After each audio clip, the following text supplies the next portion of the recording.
Hello and welcome to VC Circle Podcast. I'm your host, Joseph Rai. In this episode, we have Vinay Bansal of Inflection Point Ventures, an angel network founded by senior finance professionals from startups such as Myntra and BookMyShow in 2018. It has been active in the ecosystem with investments over 100 crore rupees across 35 startups. Some of its recent bets include IoT-based startup Eden Homes, esports content platform AFK Gaming, snack-focused cloud kitchen platform Samosa Party Foods, and edtech startup Adviso. In June, it also led an investment in Milkbasket, a rather late-stage bet for Inflection Point Ventures. Hi Vinay, welcome to our podcast and thank you for speaking with us. Thanks, Joseph. Cool. So we'll talk about your Milkbasket investment a little later, but before that, give us a sense of the number of deals that Inflection Point Ventures has done this year, and to what extent did the lockdown restrict your deal making? Sure. If the question is this year, I would say we would have done overall about 20 deals since January. Okay. Though the bulk of the deals came since the lockdown started in March. In terms of how this situation impacted us, I think we are happy and glad that we took a very positive and an optimistic view, even when the world was fearful. Okay. And that's when we realized that, we had a lot of talent available. We had a lot of founders who were not getting funding elsewhere. We had an opportunity to take bets on new ways of working in this world. For example, grocery delivery essentials, education tech, and health tech businesses. Right. And when we looked at all three things from a different lens, we saw the opportunity. Okay. And we grabbed it. And, over the last 6 months, we've been very aggressive in funding the right businesses run by great founders. Right. But are you concerned about some of your, earlier portfolio companies that have received headwinds because of the pandemic? And how have you been engaging, especially with those in the portfolio companies? Sure. While we became aggressive in investing, at the same time, very early on, we took a very pragmatic view of looking at the companies which might see headwinds during this time. What we did very, very rationally was to identify why would they see the headwinds and what are the various ways we can help these companies.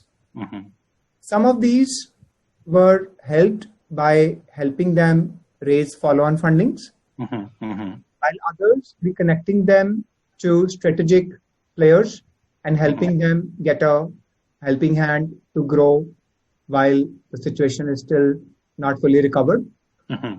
Others, we started working on to identify what are the things that they can do to either improve their product or get the right team in place or set their business model right for the future while the pandemic passes on. So I think these were the three strategies we took, and happy to say that at least a couple of them are already in strategic discussions with strategic buyers. Okay. And it has been a good discussion for both the founders as well as the investors. Okay. Others, we've been able to connect them to the right mentors and right businesses to continually sustain themselves. Okay. Yeah, cool. Yep. So you did mention about, engagement with the strategic and the buyers. And then we've seen some M&As also happening in the market during the lockdown, right? Yeah. Do you see this pace of, M&As in a quickening because of another pandemic and, some of your portfolio companies getting acquired and you also getting a quick exit in the process? Yeah, I think it's a function of who sees opportunity where, right? I mean, if you look at Reliance Industries, they have stepped up on their M&A activity. They bought even the large setup like a Future Retail as well, right? They raised a large amount of funding during this time. One would not expect a high level of funding being done during this time or a high level of M&A activity during this time. But people who take a longer view, a long-term positive position, they can always take these short-term, bets which are now very, very favorable. So I would say I can't predict future, but I'm an eternal optimist that, there's a lot that the future holds for us, and we should continually evaluate and act to make that future a reality. Okay. Are some of your portfolio companies also raising a new round of equity and funding from larger venture capital firms? Yes, many are in discussions right now, actually. Yeah. Okay. I want to understand, whether there will be a bias towards certain themes that have received tailwinds from the pandemic, especially from Inflection Point Ventures on a perspective as you make investments in the future. Sure. See, while we remain sector agnostic and stage agnostic, every change in the environment or every change in technology does offer a new set of opportunities. And therefore, we have to be practical and we have to be open to those opportunities as well. So yes, we did take bets on a few grocery delivery firms. We did take bets on a few education technology firms and a few health tech firms as well. Having said that, we continuously kept on backing other new technologies and other new businesses as well, which we think will do well over a long period of time. But yes, we did take a few extra bets on companies that we think have gotten tailwinds during this time. Any themes you see, emerging and as the go-to for VCs, besides another ones that you just mentioned? See, I would say, themes could be fads sometime, right? If I look at education technology companies, these days I'm receiving at least 2 to 3 pitches from these kind of startups every day. Okay.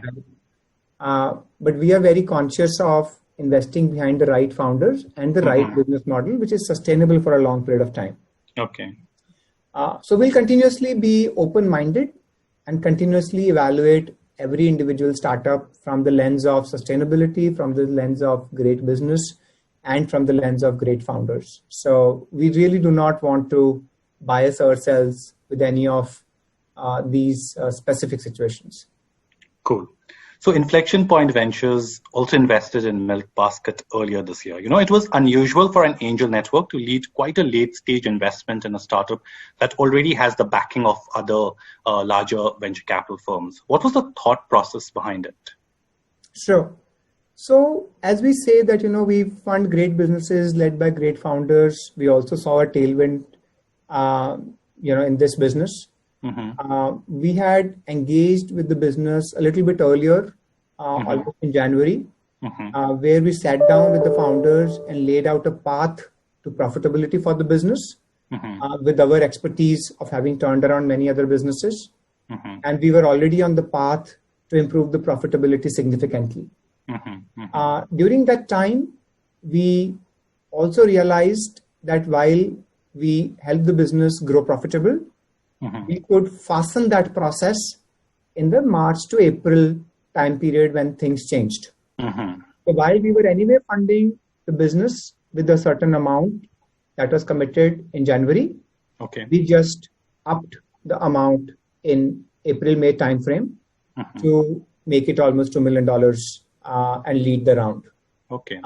So yeah, it was quite a good partnership with a great business, a great founder. And business almost grew 80 to 90% during this time and turned profitable as well. Okay. Will we see Inflection Point Ventures making more such late stage bets in the future? Yes, we do call ourselves as stage agnostic and sector agnostic. So if we find great founders running great businesses and we see the appetite, we will definitely take those bets. We have recently taken a few bets with $1 million each, whether it is, fruits and vegetable delivery or perishables delivery with OTP. We did about $1 million. Then we did more than $1 million with BlueSmart, which is a quick vehicle mobility platform. And we are looking at a couple more $1 million deals similarly as well. Cool. What has been your experience with valuations during the pandemic? There was a complaint by a VC that some startups were demanding very high valuation even during this time. I think it's a perspective, right? Startups who are demanding high valuations, probably they have enough cash in their bank chest then. Or they believe they are truly highly valuable, right? Because if they go beyond the right valuations, nobody will fund them, and no startup should risk that if they are running low on cash. Our experience has been that if you work with great founders who understand the situation, they are reasonable, and they want to grow and focus on the business rather than focus on a little bit, I would say dip or a change in the valuation parameters. Great founders always have their focus clear, which is serving the customer and being true to the mission. And in tough times, if they have to adjust a bit, they do. So honestly, we haven't seen issues during this time where we saw a huge mismatch between what we could offer a great founder and a great founder not being able to work with that. Okay. And will you maintain the investment in a pace in the coming months? And what kind of deals are you closing soon? Sure. So yes, we do. I think we are geared up to maintain the pace. Our team size has almost doubled over the last 3 to 6 months. We'll be the largest investment team in the country now. And we do have the machinery to continue a pace of about 40 to 50 deals a year now. Okay. We see enough deal flow, and we see really good startups in the pipeline that we'll continue to evaluate and fund. All right. Overall, yes.